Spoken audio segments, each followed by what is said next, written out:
සුබ සන්ධ්‍යාවක් හැමෝටම. අද අපි කතා කරන්න යන්නේ ආදර සම්බන්ධතාව ගැන.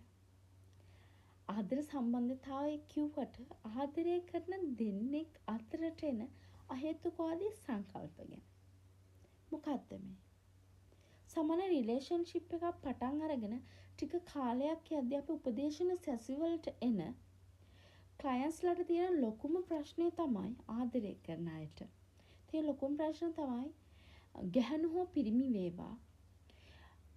අනේ මං ආදරය කරන කෙනාට මාව එපා වෙලානේ. එයා ඉස්සර වගේ මං ගැන හොයලා බලන්නේ මගේ මොන හරි අඩුපාඩුවක් වුණාද? එයා වෙන FA එකක් පටන් අරන්නේ මාත් එක්කලා ඉද්දි.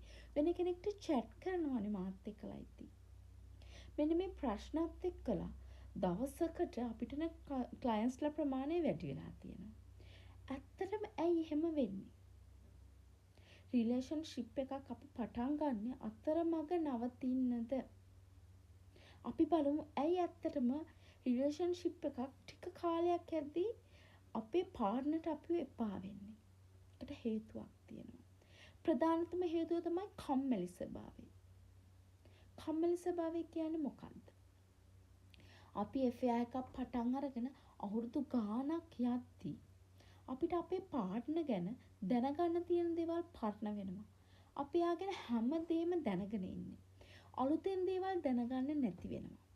එතකොට අපි ඒ රිලේෂන්ෂිප් එක ඇතුලේ අපි ඒ සම්බන්ධතාවයේ ඇතුලේ පරණ වෙන්න කම්මැලි ස්වභාවයකට එනවා. මෙන්න මේ කම්මැලි ස්වභාවය තමයි රිලේෂන්ෂිප් අතහැරිලා යන්න වෙන කෙනෙක් ගාවට තමන්ගේ පාර්ට්නර් යන ප්‍රධානතම හේතුව. කම්මැලි ස්වභාවය. ඊටත් එහා ගිය දෙයක් තියෙනවා. මොකක්ද දන්නවද? රිලේෂන්ෂිප් එකකදී අපි එකිනෙකාට විශ්වාසවන්තව කටයුතු කරනවානේ. උදාහරණයක් ගන්න ගැහණු ළමයි පිරිමි ළමෙක්ට ආදරය කරනවා. පිරිමි ළමයාට මේ ගැහණු ළමයා ගැන විශ්වාසයක් ගොඩනැගෙනවා. මේ කෙල්ල මාව දාලා යන්නේ නැහැ කවදාවත්.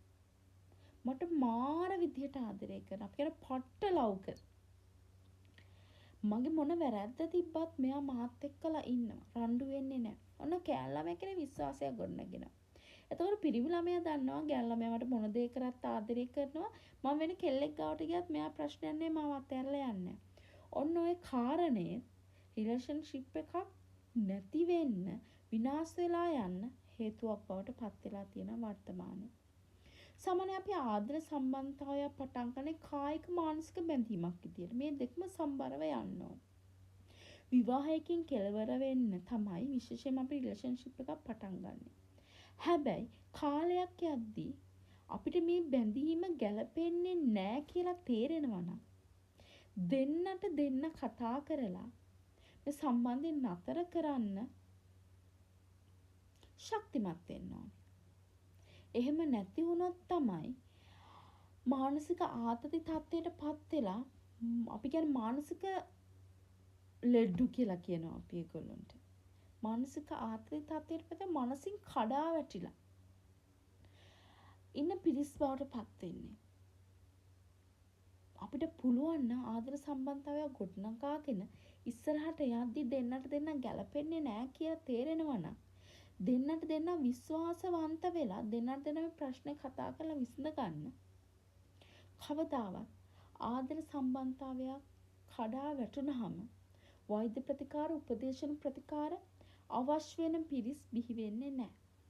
විශේෂයෙන්ම මම කියන්න ඕනේ ආදර සම්බන්ධතාවයකදී දෙන්නට දෙන්න තේරුම් ගැනීම තමයි දෙන්නට දෙන්න විශ්වාස කිරීම තමයි ඒ අපේ රිලේෂන්ෂිප් එක ඉස්සරහට තියාගෙන යන්න ප්‍රබලම සාධකය වෙන්නේ. එම විශ්වාසය ගොඩනැගිලා තියෙනවා නම් රිලේෂන්ෂිප් එකක් කවදාවත් අඬදබර වලින් අවසන් වෙන්නේ නැහැ. අපි හැමදාම එකිනෙකාට තේරුම් ගත්තාම සතුටින් ජීවත් වෙන්න පුළුවන්. ස්තුතියි.